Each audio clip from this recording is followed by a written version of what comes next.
So, hi everyone, and welcome to this ninth episode of our series, The Future of Urban AI, co-produced by Cornell Tech and Urban AI.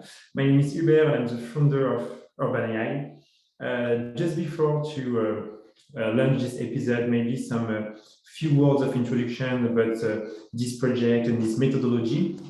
So basically, to create this series, The Future of Urban AI, we draw inspiration from the future of urban tech, which is really an amazing project realized by Anthony Thompson, who co-organized this series, and his team at Cornell Tech. And basically, the future of urban tech is a 10-year horizon scan to envision several possible futures of urban technologies. You have their website just here, and basically you can navigate through this kind of very interactive map to explore several possible futures of urban technologies. What is also quite interesting is that all those possible futures are classified into different categories, different possibilities. You mainly have, actually, you have 6 categories. And as you will see, today we are going to explore one of these categories, which is urban innovation industrialized.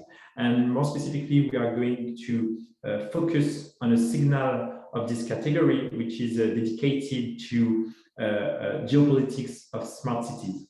So this topic can seem quite unexpected. Basically, the idea behind this concept of geopolitics of smart cities is that urban technologies are increasingly becoming instruments of power for cities, for organizations, and they are also becoming strategic assets for countries. And in this context, you have a kind of new order, new conflicts that are emerging around this urban tech ecosystem. And to discuss in depth this topic, we have the great pleasure today to welcome Jana Chubinidze, who is the CEO of Adalan AI. Actually, Jana also led a project, a research project about geopolitics of smart cities that we are doing also with Adalan AI and Urban AI. So unfortunately, Wakrel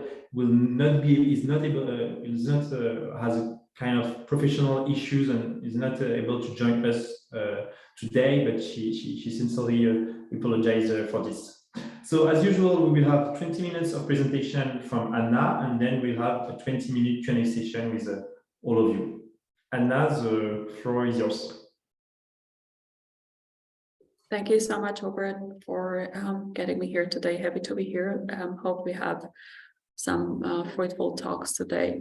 I will try to make a presentation a little bit briefer so that if someone has questions, we have more time for discussion. I'll just share a screen just a second.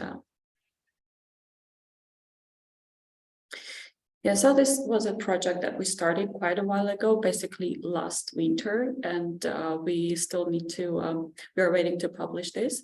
It was a project that white paper, Geopolitics of Smart Cities, together with Adalan AI, of which founder I am, and Urban AI. And we explored the role of smart cities in a global context, so what is their role in a global context, whether they are independent players, and what is kind of future for cities and for smart cities specifically.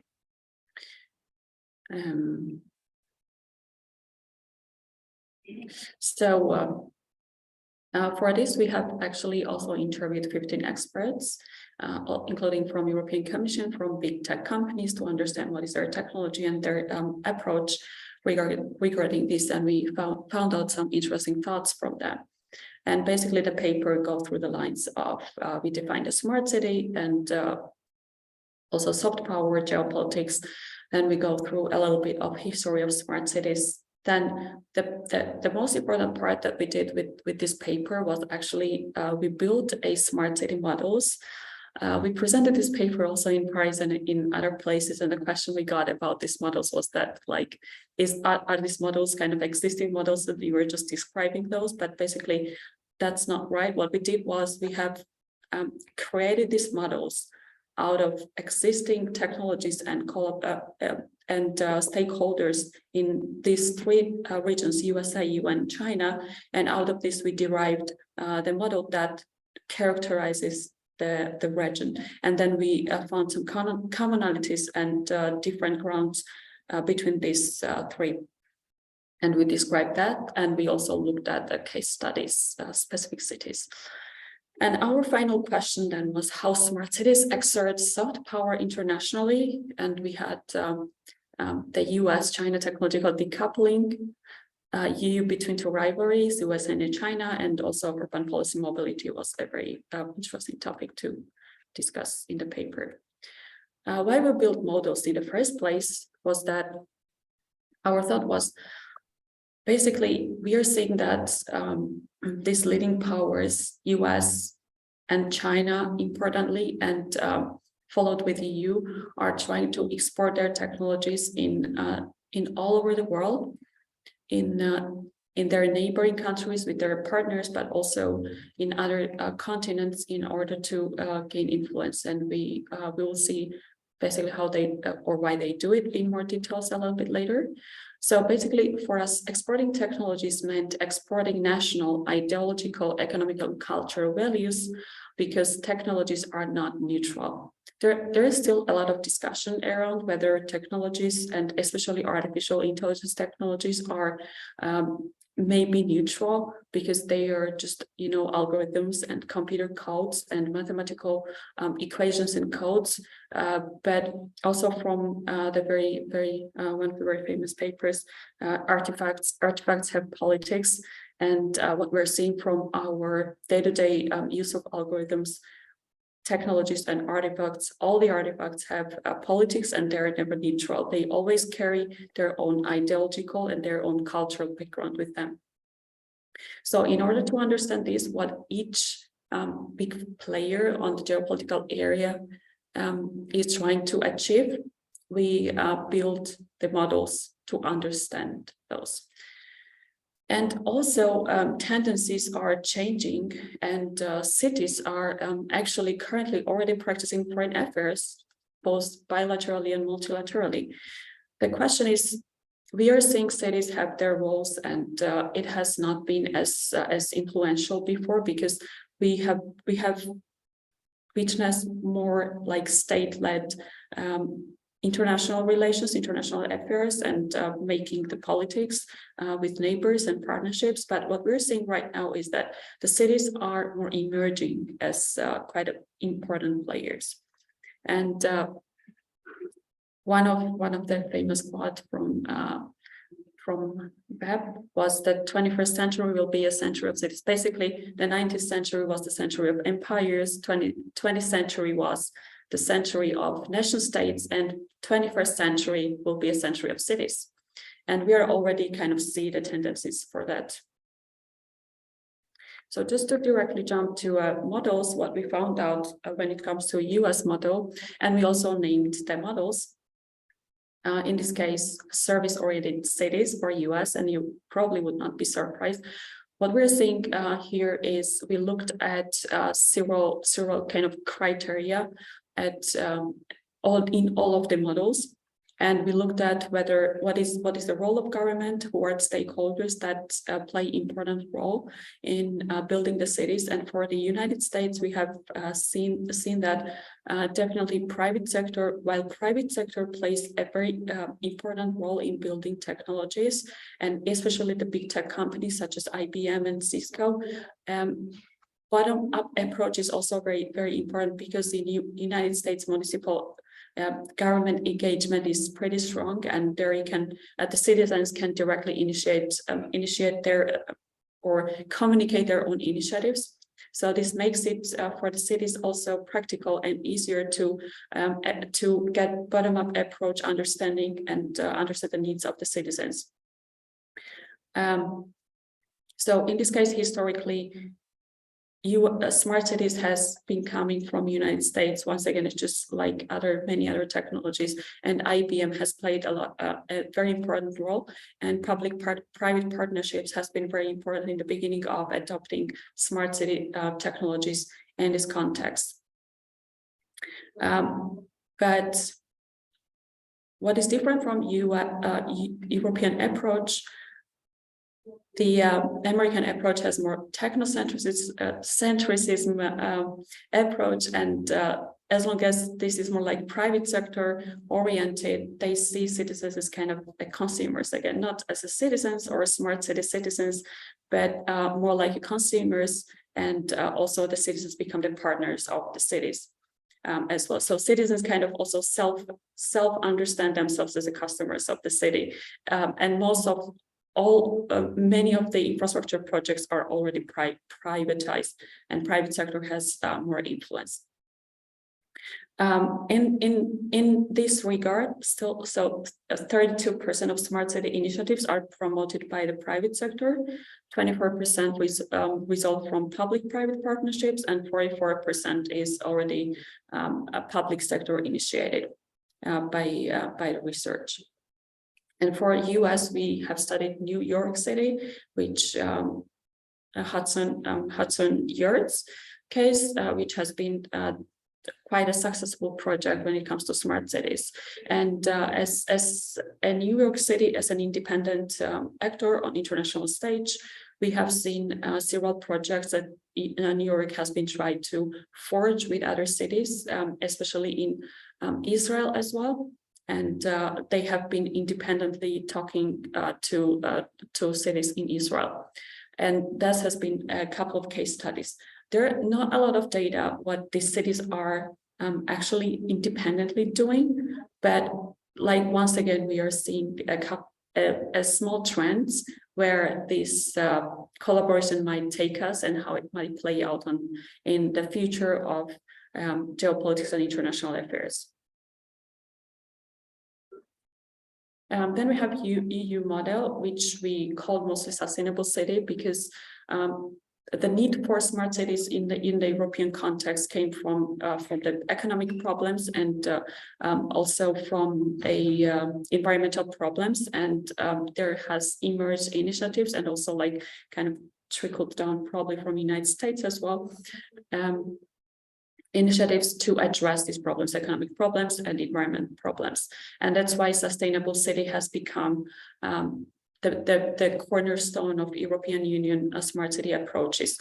And also what we call now human-centric approach when it comes to technologies, which basically means here the human is the most important part of the chain, which any solution or any technology should be addressed to actually the needs of the human or problems of the human, rather than building the cool technologies and then trying to implement in certain scenarios, just like it is more noticeable in American context. And then we have this, I'm sure you are all right aware, privacy is more important, is very important, appreciated. It also can be expressed by GDPR, and we know also all about Brussels effect, how GDPR is influencing European Union regulations in general, influencing the international stage. And for US, that's why it's more like a kind of top-down approach rather than bottom-up approach, because there is a European Commission that is under regulations or under grants announcing about their preferences, what they want to do, and then there are companies, startups, and bigger companies applying for this calls, which basically makes it clear that the preferences are determined from European Commission more rather than from the bottom up. However, at the same time, European Union is at the same time trying to empower municipal governments and national states in order to, as well as to develop like better startups. Since just like in, for example, like Berlin, where I am based right now, and I'm also building my startup, is the center of a startup scene and building a lot of technological innovations. So this has not been just like that all the time. It has been happening in the last 5 or 10 years. So European Union is trying to also kind of copy some parts of US approaches and then fix whatever they don't like about US approach. This is also one of the findings. And What we have also heard from JAna, okay, I will not try to read the name, all of it, from European Commission. She says basically that cities are not yet, I would say, yeah, cities are not the direct interlocutors of the European Commission, but still cities implement more than 2/3 of the European policies and regulations. They are in charge of more than 60% of the sustainability goals, and they're responsible for 80% of greenhouse gas emissions.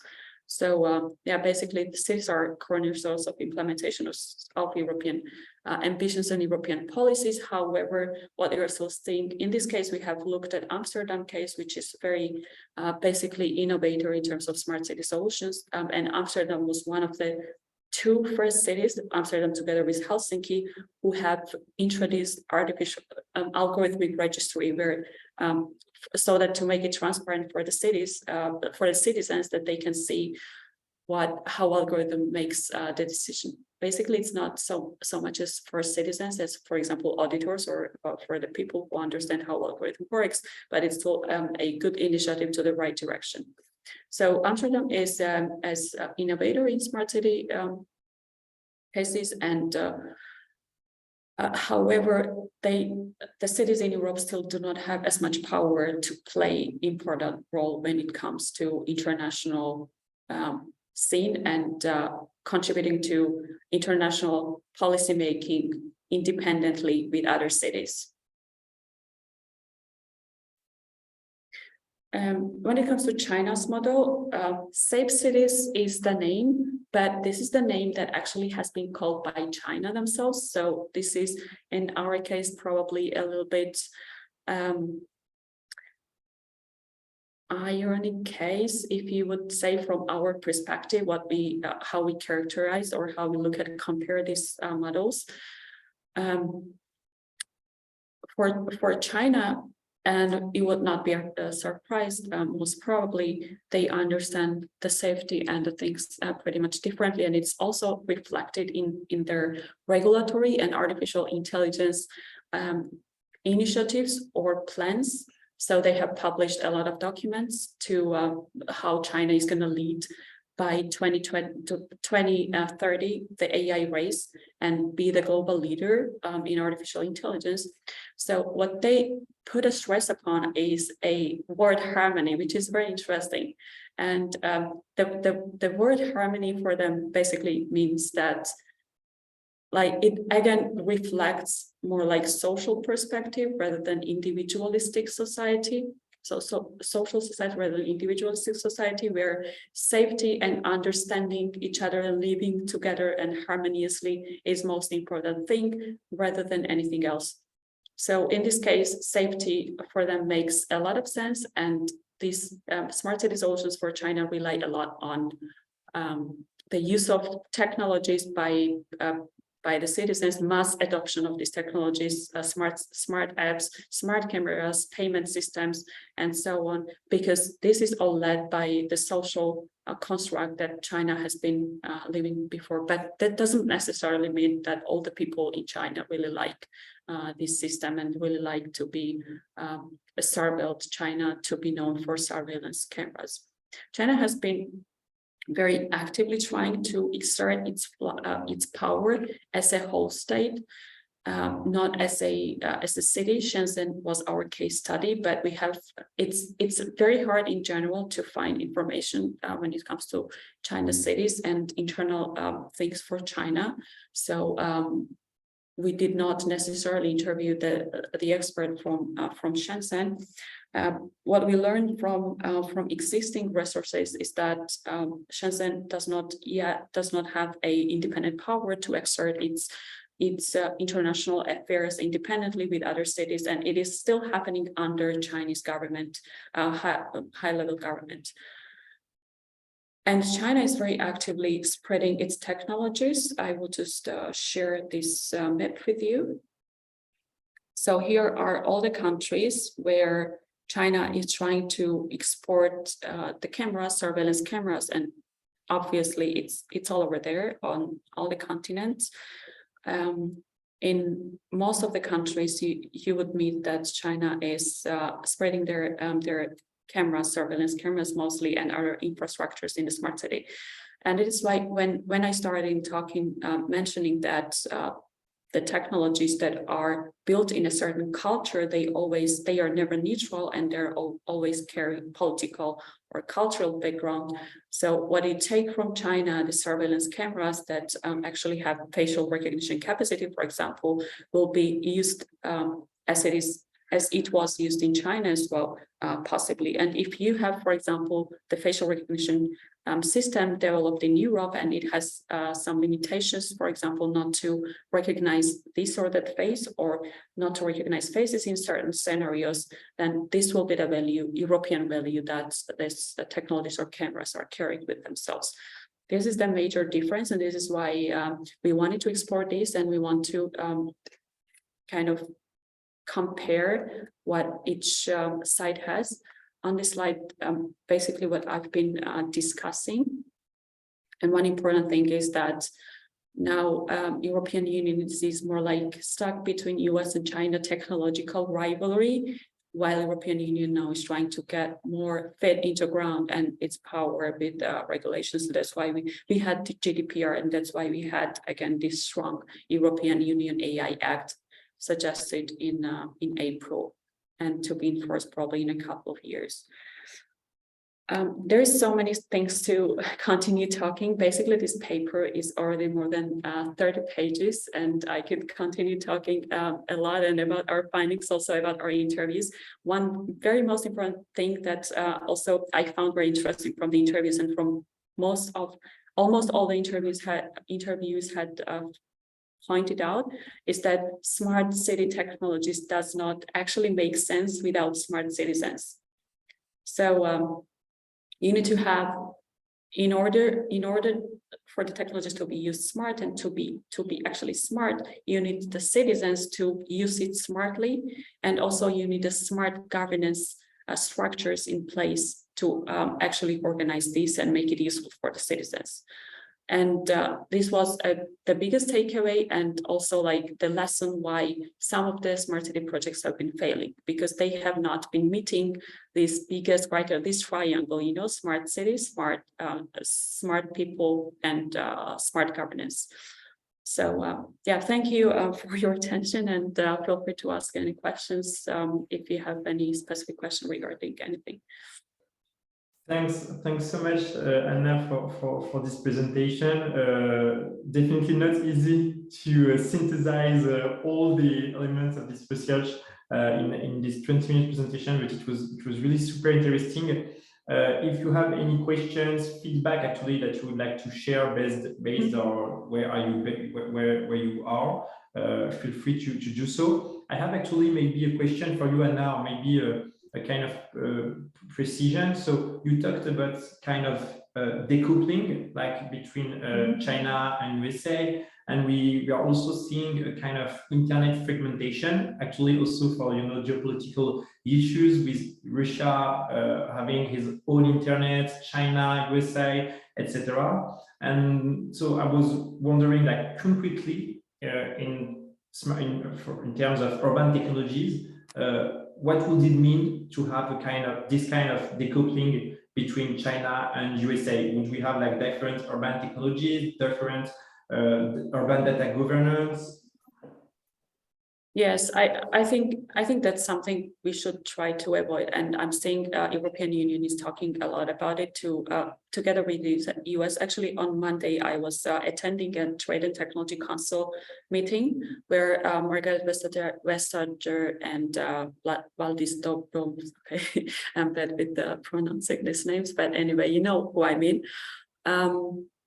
Basically, they have been discussing and focusing a lot on this problem, that together with the US under TTC, they want to kind of confront or fight the problem of internet regionalism or whatever distribution, because then internet shutdowns. We have seen also in Iran, US has sanctioned the Iranian authorities because they have shut down the internet after the last events. So this is something that we should not expect to happen, and we should not prepare. I think we should not prepare ourselves and in a sense that we accept what is happening, and then we should prepare for it to make our smart city technologies in order to fit to different internets in different countries and different regions. So I think that's a very bad scenario, because it would really lock the people out of global benefits that is out there, and also it would increase the probability of the regimes, like authoritative regimes, to exploit their power even worse. So this is something we should not accept as something that is happening, but just try to prevent with every power that we have in our hands.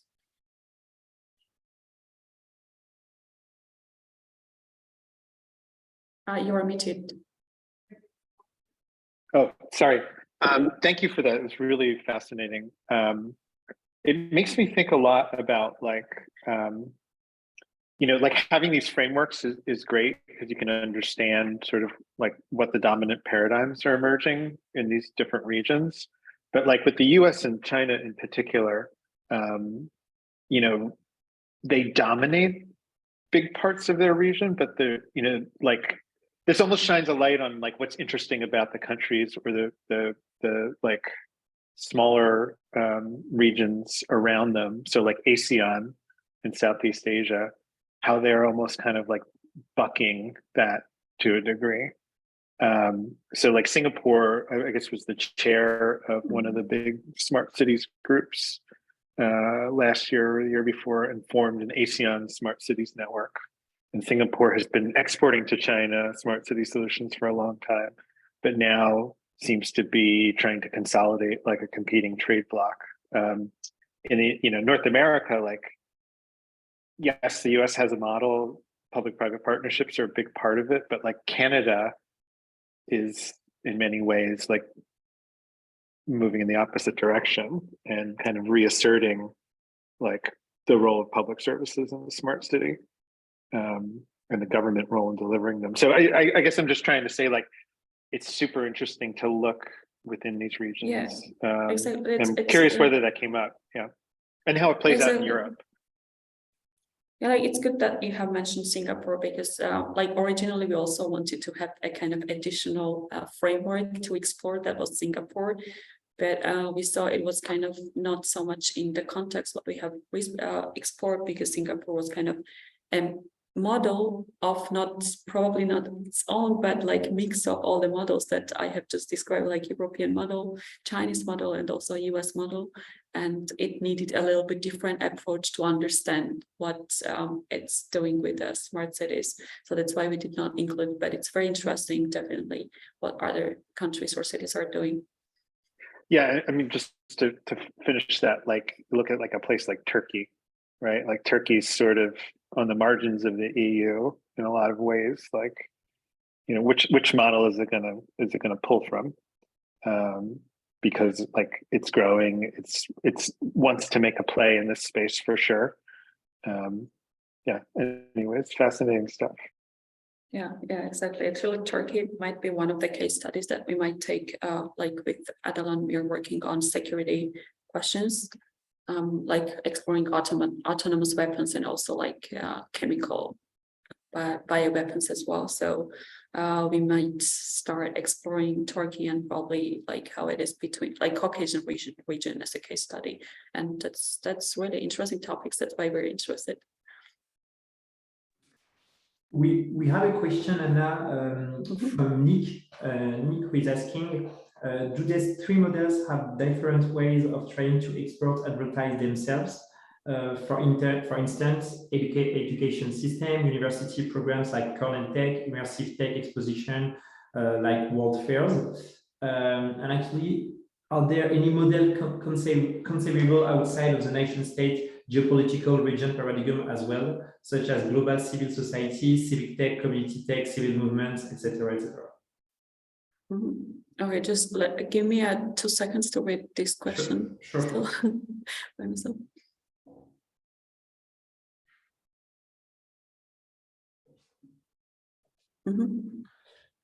Yeah, this is basically an interesting question. Basically, this is something we did not separately explore how this states or models try to sell themselves, but we have included in the research basically. But education is one important thing. Like usually which is true also for other industries as well, and also for the smart cities. Where you start kind of getting in a new industry starting from the university and academia. So basically, as far as I'm very interested in new topics, subjects that is under urban development and also artificial intelligence and technologies. How it differs for China, it basically is China tries to exert its power more like in the countries who are a little bit vulnerable economically, and they try to get in there and win their hearts of these countries with the financial incentives, fund their infrastructure projects, and stay there as kind of already exert their soft power after they provide some funding, and sometimes put them in a lot of debts, in debt then basically. So it's in China's case a little bit different, but I would say European and US case could be a little bit similar. But for European Union, as I have mentioned, regulations is a very, very big focus to advertise their own approach. That is the biggest interest, Brussels effect. Maybe just to add one thing, Anna, on how, for example, China is advertising this model, because we saw also, the fact that you have companies like Huawei that are doing kind of European tour or even African tour to massively promote the safe city narratives, saying, to countries, to city leaders, if you want stability, if you want security, you should use our technology, because this is what we make possible, and which is actually a narrative that is strategic narrative, which is quite powerful. Exactly. Because yeah, I agree. Yeah, so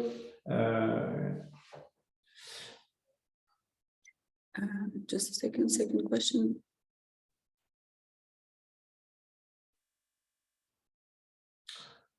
So yeah, this is also very interesting in a sense that we are seeing a lot of community-based initiatives.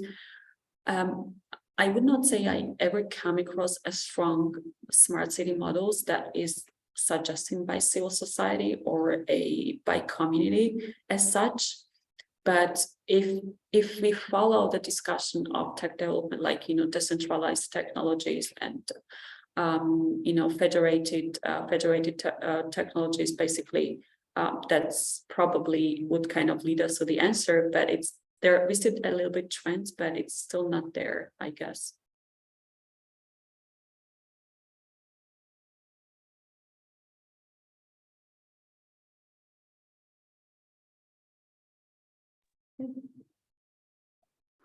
I think we are good. If we do not have any other questions, thanks a lot, Anna, for sharing all those insights, accepting to answer all the questions. It was really great to have you for this episode to discuss this fascinating topic. As you said, we actually have a report in preparation that might be published in the coming weeks. So stay tuned. Next week, we will have the last episode of the series already. This time it will not be a Tuesday, it will be Thursday, December 1st, so be careful. And we'll have the great pleasure to welcome Nadine again to discuss about Internet of Nature, and this episode will be moderated by Anthony Thompson. Bye everyone, and have a great week. Great. Thank you.